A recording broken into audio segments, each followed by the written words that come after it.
दुनिया के सितम तकदीर का गम हर हाल में सहना पड़ता है। शिकवे भी जुबा पर आते हैं, खामोश भी रहना पड़ता है।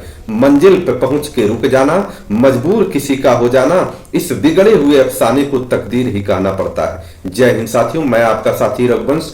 आज हम अयोध्या में श्री राम जन्मभूमि पर जो श्री राम जी के विग्रह की स्थापना किया जा रहा है, अर्थात प्राण प्रतिष्ठा करने की योजना बन रही है, उसका जो भूत था वहां से हम भूतकाल में जो योजनाएं थी इतिहास के पन्नों में थोड़ी सी नजर डालेंगे और आपको समझाने का प्रयास करेंगे, जानने का भी प्रयास करेंगे कि बाबर ने उसको मस्जिद में तब्दील कौन से सन में किया और उसके बाद कौन सी योजना बनी, कैसे कैसे योजना बनी, जो आज यहां पर समय आया।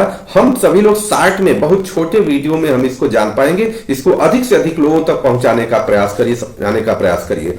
मित्रों, 1528 में बाबर ने इसे मस्जिद में तब्दील कर दिया, अर्थात श्री राम जन्मभूमि में जो भी मंदिर था वो मस्जिद में तब्दील कर दिया। अब 80 के दशक में एक बहुत बड़ी योजना बनी। किसकी योजना बनी? विश्व हिंदू परिषद और संघ परिवार के लोगों के द्वारा एक योजना बनी कि हमें यहां पर मंदिर बनाने का अभियान प्रारंभ करना है। 80 के दशक में, अर्थात 1980 के दशक में यह योजना बनी, जिसके लिए जब बाद में जैसे जैसे आगे हुए तो एक ऐसा माहौल बन गया। 1990 में बीपी सिंह ने मंडल कमीशन ले आए और मंडल कमीशन की सिफारिश को उन्होंने लागू कर दिया। और जब मंडल कमीशन की सिफारिश लागू होती है तो 27% आरक्षण की बात पूरे देश में होने लगता है, जिससे भाजपा को लगता है कि हमको इसमें नुकसान होगा और हमारे जो भी वोटर्स हैं उसमें नुकसान होगा। तो इसलिए एक योजना बनती है कि एक बहुत सुंदर समय है कि जिस पर हम इस अभियान को चला सकते हैं। और 15 सितंबर 1990 को सोमनाथ से आडवाणी जी के नेतृत्व में, लाल कृष्ण आडवाणी जी जो कभी माननीय हुआ करते थे, आज वर्तमान समय में वो कहां है वो सभी लोग जानते हैं, उनके नेतृत्व में यह यात्रा प्रारंभ हुई और 30 अक्टूबर 1990 तक चली।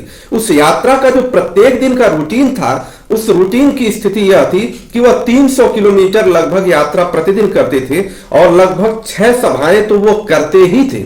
और यात्रा चली, पूरे देश में एक माहौल बना और माहौल बनने की स्थिति ऐसी हो गई कि जगह जगह कुछ उपद्रवी तत्वों ने विद्रोह भी करना शुरू किया और हिंदू मुस्लिम का एक संघर्ष हुआ। उस संघर्ष में बहुत सारे लोग मारे भी गए। यहां तक कि जब उस यात्रा में, एक समझना है इस बात को, बहुत बारीकी से समझना है, वह यात्रा जब बिहार में गई तो वहां पर जब पूरे देश में इस प्रकार का संघर्ष होने लगा तो बिहार में यह लाल कृष्ण आडवाणी जी गिरफ्तार कर लिए गए। लगभग 1.5 लाख कार्यकर्ता उत्तर प्रदेश में भी गिरफ्तार कर लिए गए और कुछ कार्यकर्ता जो भीड़ की संख्या में, ज्यादा संख्या में जब वहां पहुंचे, अयोध्या पहुंचने का प्रयास किए, उस समय गोली भी चलवाई गई। गोली किसने चलवाई आप सभी लोगों को पता है। हालांकि गोली चलवाने वाले को बाद में पद्म विभूषण से नवाजा भी गया। आज वो हिंदू धर्म और सनातन धर्म के बहुत बड़े प्रणेता बने हुए हैं, नवाजा भी गया और गोली चली। बहुत सारे लोगों ने अपने प्राणों की आहुति दिया। कोठारी बंधुओं के बारे में सभी लोग जानते हैं। यहां यह समझने की आवश्यकता है कि जिस समय भारत में 2 सीट हुआ करती थी, इसी धर्म के बल पर धर्म का राजनीतिकरण करके आज जो है कि भारतीय जनता पार्टी पूरे देश में ही नहीं पूरी दुनिया में फैली हुई है। और आज वो गौरवशाली दिवस आ गया है कि जो लगभग 496 वर्ष पश्चात हमें श्री राम जन्मभूमि पर प्राण प्रतिष्ठा कर प्रभु श्री राम जी के दर्शन करने का सौभाग्य प्राप्त होगा।